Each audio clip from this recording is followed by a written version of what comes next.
Hello guys, most welcome. हम कर रहे हैं कंपनी लॉ और कंपनी लॉ में मोस्ट इंपॉर्टेंट चैप्टर में आज स्टार्ट कर रहा हूं और वो है मैनेजमेंट ऑफ अ कंपनी। देखो, अभी तक हमने जो चैप्टर्स किए हैं ना, वो आपने कहीं ना कहीं पहले भी थ्योरी में पढ़े ही होंगे। ये चैप्टर बीकॉम और सीए में या सीए के अंदर जो है, जहां आप कंपनी लॉ पढ़ते हैं, तो एक अच्छे लेवल का चैप्टर माना जाता है। इसका कॉन्सेप्ट भी बढ़िया है और एग्जाम में भी इसमें से बहुत सारे क्वेश्चन आते हैं। तो बिना किसी फालतू की इधर उधर की बकवास के हम सीधा चैप्टर स्टार्ट कर देते हैं। भैया, कंपनी का मैनेजमेंट कैसे किया जाता है, कौन करता है, उस बारे में ये पूरा चैप्टर है। देखो, सोल प्रोप्राइटरशिप होती है ना, जैसे आसपास छोटी मोटी दुकानें दिख रही होगी, इसके अलावा जो पार्टनरशिप्स होती है ना, उसमें तो क्या होता है, कंपनी का जो मैनेजमेंट होता है ना, वो कंपनी उस बिजनेस का जो मैनेजमेंट होता है ना, वो उसका ऑनर ही कर लेता है। छोटी मोटी दुकान है तो जो दुकान का मालिक ही दुकान में सारा का सारा मैनेजमेंट कर लेता है, उस दुकान को चलाता है, डे टू डे में जितने भी काम होते हैं वही करता है। पार्टनरशिप में भी पार्टनर भी करते हैं, कुछ एम्प्लॉय भी रख लेते हैं। बट कंपनी का मैनेजमेंट कंपनी के ओनर्स यानी कि शेयर होल्डर्स नहीं करते। करते भी तो कुछ शेयर होल्डर आगे मैनेजमेंट में पार्टिसिपेट कर सकते हैं एज अ मैनेजर बन करके, एज अ डायरेक्टर बन करके। बट कंपनी के सारे शेयर होल्डर आकर के कंपनी के डे टू डे बिजनेस में किसी प्रकार का कोई ऑपरेशनल वर्क नहीं करते हैं। वो तो केवल एजीएम में आते हैं, एनुअल जनरल मीटिंग में आते हैं। अच्छा, मैं ये जो भी आपको समझा रहा हूं ना, ये आपका सारा का सारा थ्योरी में लिखा हुआ है, तो ये बकवास नहीं है। ये बिल्कुल थ्योरी में लिखी हुई सारी की सारी कॉन्सेप्चुअल चीजें ही बोलता हूं। फालतू का मैं ऐसे भी बोलता भी नहीं हूं मैं कुछ। ओके जी, ठीक। तो डायरेक्टर जो कंपनी के शेयर होल्डर होते हैं, वो तो कंपनी की एजीएम में, एनुअल जनरल मीटिंग में आते हैं और मैनेजर से पूछते हैं, भैया डायरेक्टर से पूछते हैं कि भैया कंपनी का बताओ, 1 ईयर में या जो भी एजीएम होती है, एनुअल जनरल मीटिंग साल में एक बार होती है, उसमें क्या तुम्हारी परफॉर्मेंस रही वो बताओ। और उसके बाद आगे वो बहुत सारे डिसीजंस लेते हैं अपने वोटिंग के थ्रू। तो शेयर होल्डर का मोटा मोटी काम ये होता है। हाँ, शेयर होल्डर में से कुछ लोग डायरेक्टर या मैनेजर बन सकते हैं। जैसे जो रिलायंस इंडस्ट्री है ना, इसके बहुत सारे शेयर होल्डर होंगे। आप भी जाके stock market, secondary stock market में यानी कि शेयर मार्केट में जाके रिलायंस का शेयर खरीद लो, आप भी उस कंपनी के क्या बन जाओगे, शेयर होल्डर बन जाओगे। तो क्या कंपनी के मैनेजमेंट में पार्टिसिपेट करोगे? नहीं भैया, आप नहीं कर सकते। आप एजीएम में जा सकते हो, वोट दे सकते हो। बट जैसे रिलायंस इंडस्ट्री है, उनके जो सबसे बड़े शेयर होल्डर कौन होंगे? उनके जो मुकेश अंबानी है।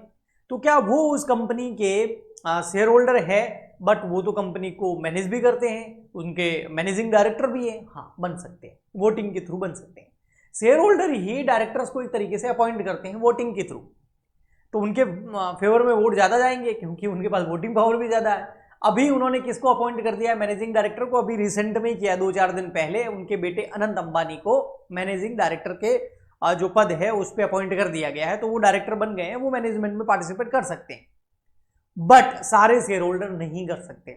आप और मैं एक दो शेयर जाके खरीद ले, या 50, 100, 1000, 10,000 शेयर खरीद ले, तो हम जाके कोई डायरेक्टर थोड़ी बन जाएंगे? इतनी वोटिंग कहाँ आएगी हमारे फेवर में? ओके जी, समझ गए आप? ठीक। तो यहां पर शेयर होल्डर की बात नहीं चल रही है, या मैनेजमेंट की बात चल रही है, या मैनेजर्स की बात चल रही है। और अधिकतर जो मैनेजर्स होते हैं अपर लेवल पर, वो सारे के सारे डायरेक्टर्स होते हैं। मिडिल लेवल और लोअर लेवल और सुपरविजन लेवल पर अलग अलग तरीके के मैनेजर्स होते हैं।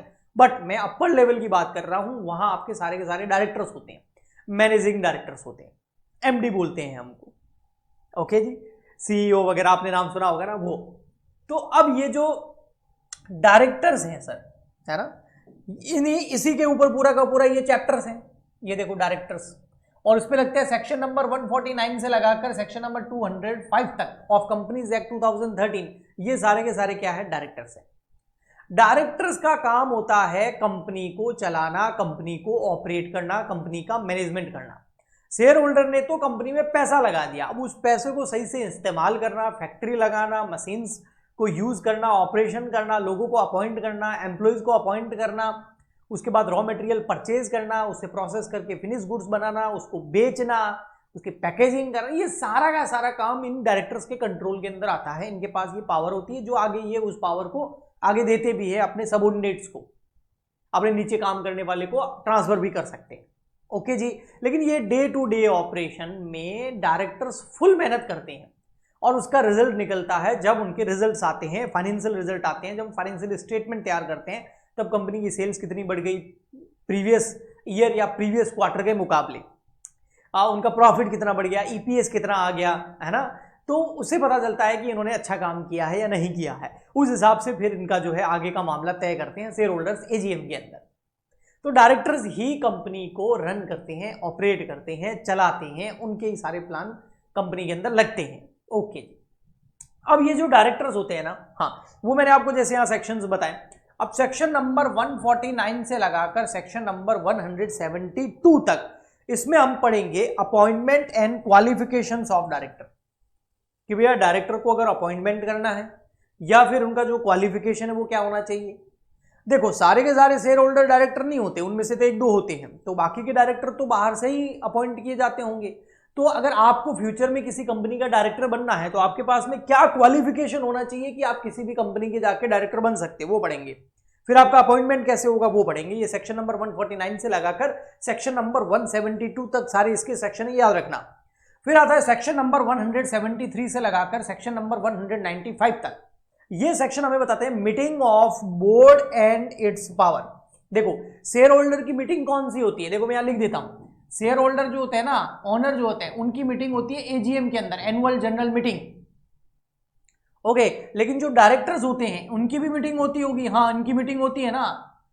इनकी मीटिंग कहाँ होती है, इनकी मीटिंग होती है बोर्ड, इनका जो बोर्ड होता है ना उसमें होती है, बोर्ड ऑफ डायरेक्टर्स की, बोर्ड ऑफ डायरेक्टर्स की, जिसको हम बीएम बोलते हैं, बोर्ड मीटिंग। तो जब भी बोला हुआ बोर्ड मीटिंग, तो इसका मतलब किसकी, जो बोर्ड ऑफ डायरेक्टर है उनकी मीटिंग। बोर्ड ऑफ डायरेक्टर मतलब कोई एक डायरेक्टर थोड़ी होता है, बहुत सारे डायरेक्टर होते हैं किसी भी कंपनी के अंदर, कम से कम कंपनी के टाइप्स पे डिपेंड करता है, लेकिन मैक्सिमम 15 डायरेक्टर हो सकते हैं। तो वो 15 डायरेक्टर जो है उनका वो क्या बन गया, एक बोर्ड बन गया। उसके अंदर वो मिलकर के मीटिंग करते हैं, जिसको बोलते हैं बोर्ड मीटिंग, और उसमें वो डिसीजन लेते हैं। ठीक है, और जो शेयर होल्डर की मीटिंग होती है ना उसको जनरल मीटिंग बोलते हैं, और ये साल में एक बार होती है, तो एनुअल जनरल मीटिंग बोल दिया है। इमरजेंसी भी बुला सकते हैं, लेकिन मोटा मोटी मैं बता रहा हूं आपको। ओके, फिर आते हैं हमारे सेक्शन। तो वो बोर्ड मीटिंग जो होती है ना, बोर्ड ऑफ डायरेक्टर्स की, तो वो बोर्ड मीटिंग जो है वो क्या होगी, और उनकी बोर्ड मीटिंग के अंदर डायरेक्टर्स जो है उनकी पावर्स क्या होगी, वो हम पढ़ेंगे सेक्शन नंबर 173 से लगाकर सेक्शन नंबर 195 तक। फिर आता हमारा सेक्शन नंबर 196 से 205 तक। ये जो सेक्शंस है ये है appointment and remuneration of managerial person. Managerial person मतलब ये डायरेक्टर्स।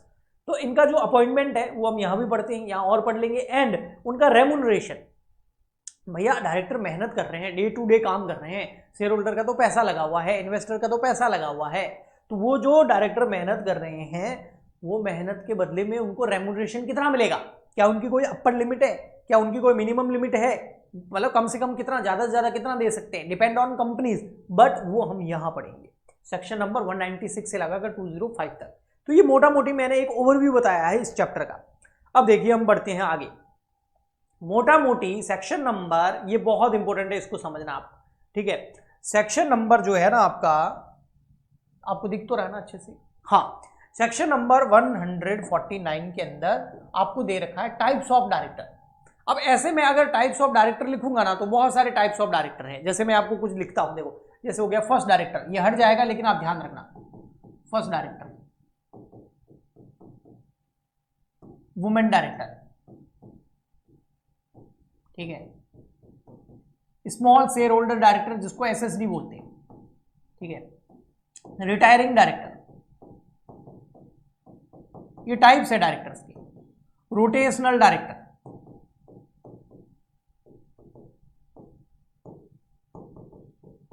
ठीक है, फिर आता है आपका अल्टरनेट डायरेक्टर, एडिशनल डायरेक्टर, ये सब टाइप्स है डायरेक्टर के, जो इस चैप्टर में हम पढ़ेंगे आगे डिटेल में एक एक को अच्छे से, ऐसा नहीं कि भाई थोड़ा थोड़ा पढ़ेंगे। ओके, फिर नॉमिनी डायरेक्टर लास्ट, एक कैजुअल वैकेंसी भी आता है, ठीक है। ये टाइप्स ऑफ डायरेक्टर है, ये तो हम पढ़ेंगे, आपको ठीक है लिखना हो तो आप नोट कर सकते हो, स्क्रीनशॉट ले सकते हो, लेकिन आगे डिटेल में आएगा ये। बट ये जो डायरेक्टर है ना, ये सारे, ये इनमें से कुछ क्या है एग्जीक्यूटिव डायरेक्टर है, और इनमें से बहुत सारे क्या है नॉन एग्जीक्यूटिव डायरेक्टर है। इसमें एक और आता है इंडिपेंडेंट डायरेक्टर, डिपेंडेंट डायरेक्टर, ठीक है, और टाइप्स भी आती है, समझ में आया। तो ये जो डायरेक्टर है ना, इनमें दो तरह के डायरेक्टर मिलेंगे, एक एग्जीक्यूटिव डायरेक्टर और एक नॉन एग्जीक्यूटिव डायरेक्टर। अब हमको ये समझना है कि सर ये एग्जीक्यूटिव डायरेक्टर क्या होते हैं और नॉन एग्जीक्यूटिव डायरेक्टर क्या होते हैं। शॉर्ट में याद रखने नाम बता देता हूं, इसको बोलते हैं ईडी, शॉर्ट में बोल देना, इसको बोलता है एनईडी। एग्जाम में मत लिखना, बस आपको याद रखने के पर्पज से बता रहा हूं। टाइप्स ऑफ डायरेक्टर में एक होते हैं ईडी और एक होते हैं एनईडी। तो ईडी यहां भी आ रहा है, इधर भी आ रहा है, इधर एन लगा देना है, ठीक है। ईडी का मतलब हो गया एग्जीक्यूटिव डायरेक्टर और एनईडी का मतलब क्या हो गया, नॉन एग्जीक्यूटिव डायरेक्टर, ठीक है। तो ये एग्जीक्यूटिव डायरेक्टर्स क्या होते हैं और नॉन एग्जीक्यूटिव डायरेक्टर्स क्या होते हैं। देखो, एग्जीक्यूटिव डायरेक्टर्स वो डायरेक्टर्स होते हैं जो कंपनी के day to day business operations के अंदर काम करते हैं, डे टू डे डिसीजंस को इफेक्ट करते हैं, मतलब दिन रात लगे हुए हैं भैया कंपनी के अंदर, वो एग्जीक्यूटिव डायरेक्टर है। नॉन एग्जीक्यूटिव डायरेक्टर क्या है, इनका डे टू डे ऑपरेशन में कोई मतलब नहीं है। ये जब भी बोर्ड मीटिंग होती है, जब भी क्या होती है बोर्ड मीटिंग, तब वहां पर पार्टिसिपेट करते हैं, बोर्ड मीटिंग के अंदर आते हैं, ये वहां पर जो डिसीजन लिया जा रहा है वहां आते हैं और वहां अपना वोट देते हैं। तो ओनली मीटिंग्स में आते हैं, वो हो गए आपके एनईडी, नॉन एग्जीक्यूटिव डायरेक्टर। और एग्जीक्यूटिव डायरेक्टर ये तो भैया कंपनी में पड़े रहते हैं, दिन रात काम करते हैं, बहुत मेहनत करते हैं, हार्ड वर्क करते हैं। ये ओनली गाइडलाइंस देने के लिए, सजेशंस देने के लिए आते हैं कि भैया आप ये डिसीजन ले रहे हो, उसमें मेरा ये राय है, मीटिंग में आ जाते हैं, बीएम में आ जाते हैं, बोर्ड मीटिंग में आ जाते हैं। ओके जी। अब ये कौन से होते हैं, एग्जाम्पल के लिए जैसे एमडी हो गया, मैनेजिंग डायरेक्टर हो गया, होल टाइम डायरेक्टर हो गया, ये आपके एग्जीक्यूटिव डायरेक्टर होते हैं। और नॉन एग्जीक्यूटिव डायरेक्टर यानी कि एनईडी में क्या आता है, नॉन इंडिपेंडेंट डायरेक्टर और इंडिपेंडेंट डायरेक्टर, दो तरह के डायरेक्टर हैं, इनमें से ही कुछ हो जाएंगे उसमें, है ना। ओके, ठीक है। हाँ जी, जैसे आपका नॉमिनी डायरेक्टर हो गया तो वो बोर्ड मीटिंग में आ जाएगा आपका, ठीक है। तो ये एनईडी हो गया आपका। तो ये सेक्शन नंबर 149 के अंदर। अब जितना मैंने बोला है ना बेटा, आप जाके अपने कंपनी लॉ की जो भी बुक हो उसके अंदर जाके पढ़ लेना, ईडी की और एनईडी की वहां पर डेफिनेशन दे रखी होगी, जो बोला है वही लिखा हुआ है। तो मैं फिर बता रहा हूं, कुछ बच्चे हैं जो बहुत इरिटेट करते हैं यार, है ना। अब वो बोल रहे हैं कि सर लिखा हुआ बता दो, अरे लिखा हुआ तो बुक में भी है ना, उसको अच्छे से एक्सप्लेन करना, यही तो टीचर का काम है, ताकि आपको समझ में आ जाए। अब वो आगे बोलते हैं कि सर आप फालतू बात मत किया, अरे मैं तो बिल्कुल ही यार फालतू बात कभी करता ही नहीं हूं, मेरा तो काम है जो लिखा हुआ है उसको अच्छे से एक्सप्लेन करना, बस। ओके जी, ठीक है। हाँ, कभी कभी लास्ट में जरूर बोल देता हूं कि भैया लाइक कर लो, शेयर कर लो, सब्सक्राइब कर लो, सपोर्ट कर लो। अब वो भी अगर फालतू लग रहा है तो फिर इतना तो होता ही है ना। चलो, अब आते हैं number of director. Section number 149 में आपको फिर दे रखे हैं नंबर ऑफ डायरेक्टर्स, कि भैया ज्यादा से ज्यादा कितने डायरेक्टर हो सकते हैं, कम से कम कितने हो सकते हैं। तो डिपेंड करता है कंपनी के ऊपर। ये कहता है ओपीसी, 1% कंपनी, जो कंपनीज एक्ट 2013 के अंदर न्यू इंट्रोड्यूस हुई, अभी तो न्यू तो नहीं बोल सकते, 2013 में इंट्रोड्यूस हुआ था कंपनीज एक्ट, जो कि अप्लाई हुआ था 1 अप्रैल 2014 को, और अभी तो चल रहा है 2025, 11 साल हो गए हैं, ठीक है। तो बट 2013 में ये आया था ओपीसी, 1% कंपनी। उससे पहले कंपनीज एक्ट 1956 लगता था, तो उसमें ऐसा कोई ओपीसी नाम का नहीं था। तो ओपीसी कंपनी है या फिर आपकी प्राइवेट कंपनी है और पब्लिक कंपनी, ओके। ये ओपीसी भी प्राइवेट ही होती है एक तरह की। तो इसमें क्या है, देखो मिनिमम और मैक्सिमम डायरेक्टर कितने हो सकते हैं। तो 1% कंपनी में 1 मिनिमम हो सकता है, प्राइवेट में 2 हो सकते हैं मिनिमम, और पब्लिक में हो सकते हैं 3। देखो मैंने कितना अच्छे से लिखा, 1 2 3, याद रहेगा ना। तो पहले लिख देना ओपीसी, प्राइवेट और पब्लिक, फिर मिनिमम कितने 1 2 3, और मैक्सिमम कितने 15 15 15, मैक्सिमम 15 हो सकते हैं, इससे ज्यादा नहीं हो सकते। ओके जी, ठीक। तो ये मिनिमम और मैक्सिमम डायरेक्टर हो गए, यानी कि जो बोर्ड ऑफ डायरेक्टर है ना उसमें ज्यादा से ज्यादा 15 डायरेक्टर हो सकते हैं, इससे ज्यादा नहीं हो सकते। ओके जी।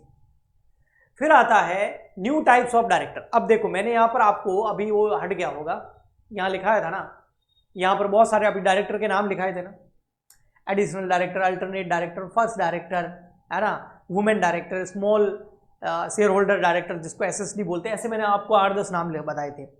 ओके, वो सारे डायरेक्टर तो हम पढ़ेंगे ही पढ़ेंगे। इसके अलावा कुछ ऐसे डायरेक्टर है जो कंपनीज एक्ट 2013 के अंदर न्यू इंट्रोड्यूस किए गए, इसलिए मैंने उनको न्यू टाइप ऑफ डायरेक्टर बोला।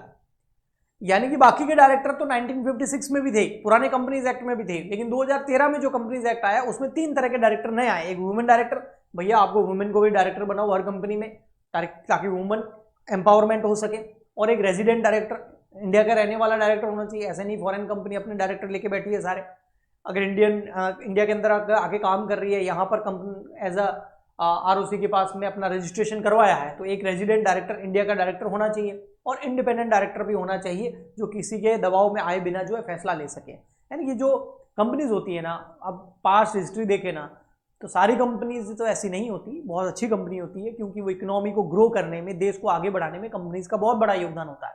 लेकिन बहुत सारे लोग ऐसे होते हैं जो कंपनी की आड़ में है ना, मैंने कॉर्पोरेट विल वाला चैप्टर पढ़ा था ना, तो कंपनी के आड़ में बहुत सारे फ्रॉड कर लेते हैं, कंपनी के आड़ में बहुत सारी चीजें कर लेते हैं। ओके, तो उन चीजों को रोकने के लिए ये रेजिडेंट और इंडिपेंडेंट डायरेक्टर इंट्रोड्यूस किया गया, and women director women empowerment के लिए इंट्रोड्यूस किया गया। तो ये 3 तरह के डायरेक्टर कंपनीज एक्ट 2013 में इंट्रोड्यूस किए गए एज ए न्यू। तो इनको भी हम आगे जाके डिटेल में पढ़ेंगे। ओके जी, ठीक है। तो अब ये हम नेक्स्ट लेक्चर से ही स्टार्ट करेंगे। आज मुझे ओनली इंट्रोडक्शन देना था तो मैंने दे दिया। ज़्यादा लंबे लंबे लेक्चर नहीं करेंगे, उससे स्टूडेंट बोर हो जाता है। तो छोटे छोटे पार्ट्स में इनको करेंगे तो अच्छे से आपको समझ में आ जाएगा। तो हम मिलते हैं नेक्स्ट लेक्चर में। इन सारे जितने भी टाइप्स ऑफ डायरेक्टर्स हैं इनको अच्छे से एक एक करके पढ़ेंगे, फिर इनका रेम्युनरेशन पढ़ेंगे और ये चैप्टर हमारा कंप्लीट हो जाएगा। तो मिलते हैं नेक्स्ट लेक्चर में। आज के लिए इतना ही, तब तक के लिए goodbye and thank you.